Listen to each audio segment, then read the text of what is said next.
So the dirt is still so wet that it all got jammed up inside of there.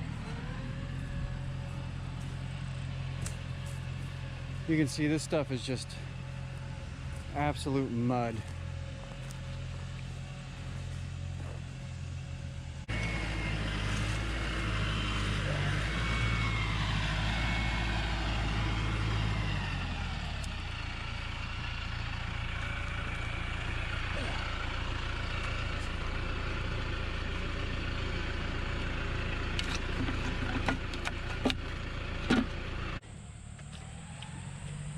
Been trying to fix this property.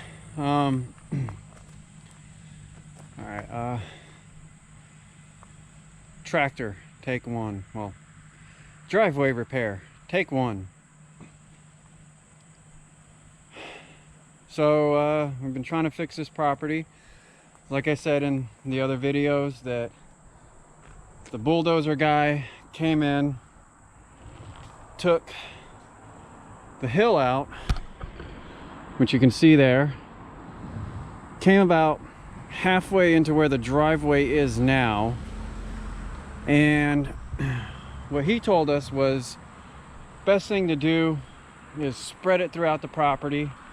As you can see, it took all that dirt and spread it throughout the property.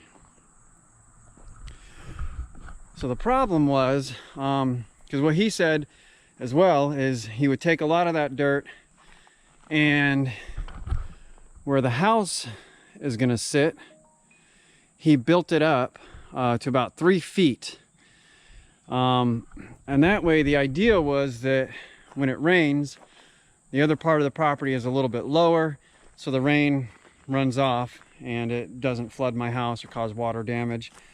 The thing is, he didn't compact it. They basically just put the dirt there, bulldozed over it, kind of leveled it out somewhat, and called it a day. And so now I'm stuck with trying to fix this mess. But when the foundation guy came out and looked at it, he said, yeah, that's not happening.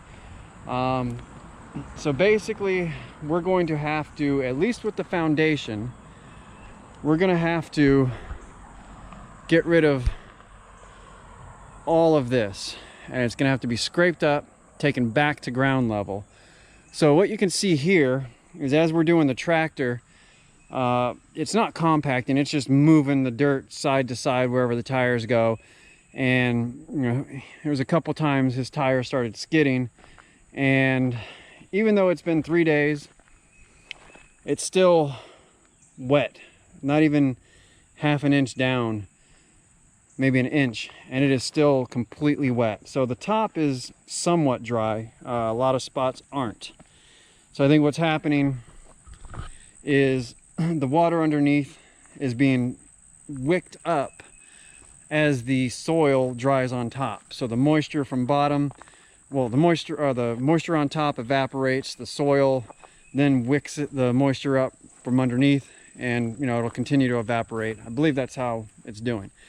But right here, we're at like the original ground, and this stuff is hard. It's, you know, been here 50 years. It was fine the way it was. So now my options are have the same guy or same company come back out and correct this and push it all off on the side of the hill over here behind me, or back over where we have the trees. I opt for pushing all the dirt back over where the trees are, because then in the future I can get a mini excavator and just use the bucket to dump the dirt onto where the trees are. So the idea would be that the dirt kind of fills in all the gaps where the trees are at, and the trees help to retain the soil. At least that's the thinking, but you know, I don't really know much about dirt. I know this isn't good.